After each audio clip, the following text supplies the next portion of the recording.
a clamar ao mestre e começa a rogar ao mestre.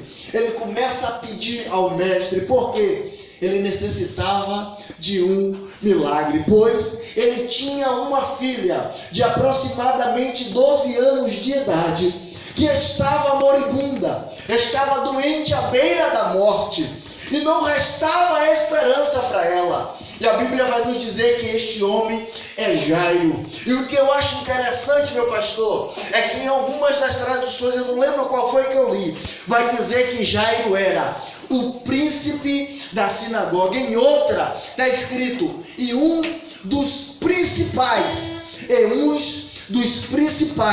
da sinagoga se aproximou do mestre. Ele era fariseu. Além de fariseu, ele era um dos principais da sinagoga. Mas deixa eu lhe dizer uma coisa: para Jairo chegar a esse patamar, para Jairo chegar a esse poder, aonde ele chegou na sociedade, o reconhecimento, o respeito, a lei, não foi fácil. Deixa eu lhe dizer, quando ele nasceu, logo quando ele nasceu, a sua mãe ia cuidar dele. E quando ele completasse 3 anos de idade, a sua mãe deveria ensinar a ele aos primeiros passos, as primeiras histórias. Quando depois que ele completasse os 3 anos, agora o seu pai ia poder pegar o seu filho para ensinar-lhes uma profissão. A partir dos 3 anos de idade, já ia começar a ensinar ele. É assim que Paulo adquiriu a capacidade de fazer tenda. É assim que os discípulos eram pescadores. É assim que os discípulos, é assim que o mestre era. Não era tão somente filho de carpinteiro, mas era também um carpinteiro, porque ele aprendeu com o seu pai esta profissão. Então, quando ele completava 5 anos de idade, então ele começaria a aprender a Torá, começaria a aprender a lei. Com 5 anos de idade, preste bastante atenção, ele começaria agora os primeiros passos da fé, começaria a aprender as histórias de Moisés. Então ele iria ser levado a um fariseu específico, mestre, queria ensinar os garotos. E antes que o dia amanhecesse, esses garotos eram pegados e era levado para o fariseu. Oh glória, meu coração está começando a arder aqui. E quando ele chegava lá, diante desse professor, o professor começava a ensinar as histórias. Depois, o professor pegava esse garoto, levava para sua casa e pegava pães nos formatos de letras hebraicas. Então ele começava a alimentar. Aí o professor dizia: isso é a palavra do Senhor, se alimente. A palavra do Senhor. Ei, meu irmão, deixa eu te dizer. Ah, glória, oh glória, oh glória. Se alimentar da palavra do Senhor é algo maravilhoso. É sustento. A glória, glória, glória, glória. Segundo, depois que o professor alimentava os garotos com pães, ele pegava uma espécie de tábua. Essa tábua, ela vinha com as letras do alfabeto hebraico. Então ele lambuzava essa tábua com mel. Então ele dizia: começa agora a desenhar as letras. Então ele pegava essa tábua, depois que pegava essa tábua, ele começava. Que letra é essa? Essa aqui é a Aleph.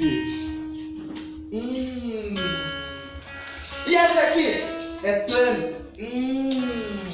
E ele começava, nossa. Aí então ele começava a meditar. E ele começava a adquirir o quê? Amor pela lei. Aleluia. Amor pela palavra. Deixa eu lhe dizer aqui uma verdade. Meditar na palavra do Senhor não é obrigação, é prazer.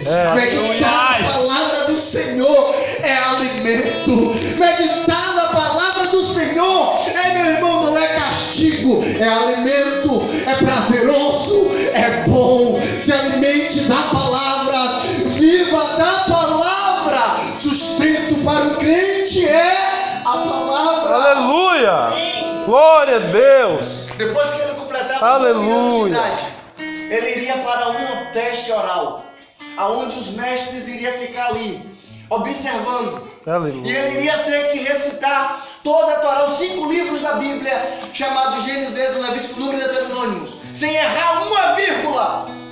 Se ele acertasse, se ele passasse, então ele ganharia a patente para poder tirar o mestrado e se tornar um mestre. Para poder ir estudar com algum outro mestre, Gamaliel ou Hilel, se fosse na época. Então ele dizia, agora eu posso. Daí ele iria então começar um passo mais adiante, estudar com grandes mestres. E Jairo vai passar por todo esse processo. Mas não só isso. Jairo ele encontra tanto destaque naquilo que ele faz, ele se dedica de tal forma que ele se torna um dos principais da sinagoga. Ou seja, ele vai dirigir a congregação. Ele vai se tornar alguém que vai olhar para ele e vai dizer, ali vai, ó, o pastor lá, ó, da sinagoga lá, ó, Jairo.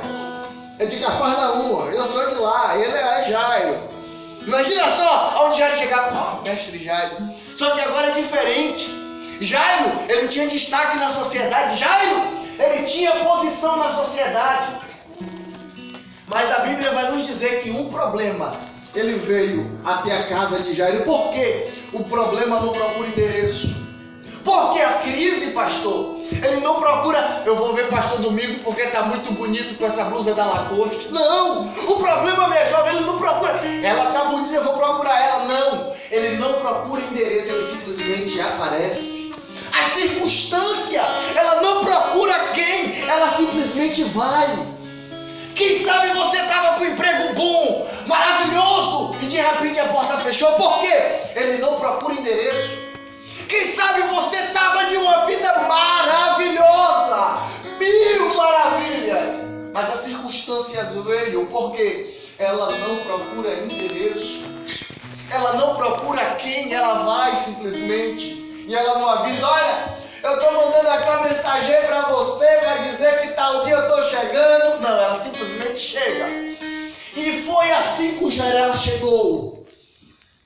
E quando ela chegou, Jairo se desesperou. Mas Jairo ouve falar de alguém. E Jairo vai até esse alguém chamado de Jesus de Nazaré. Jairo, ele tinha posição na sociedade.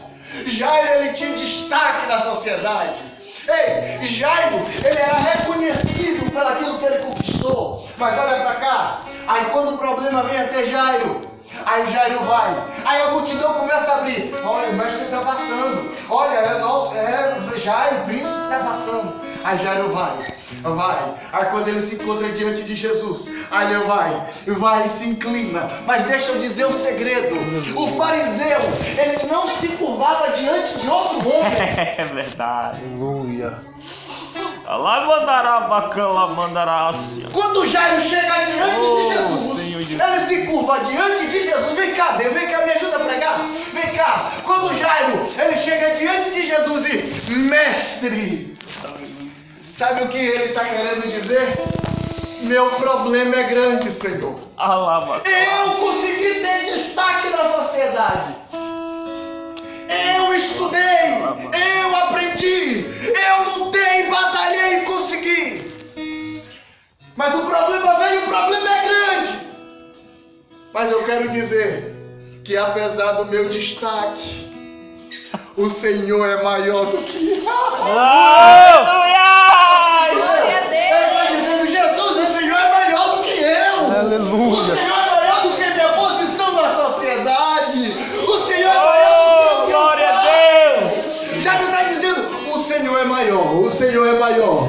Ele está dizendo, o Senhor é maior do que a circunstância.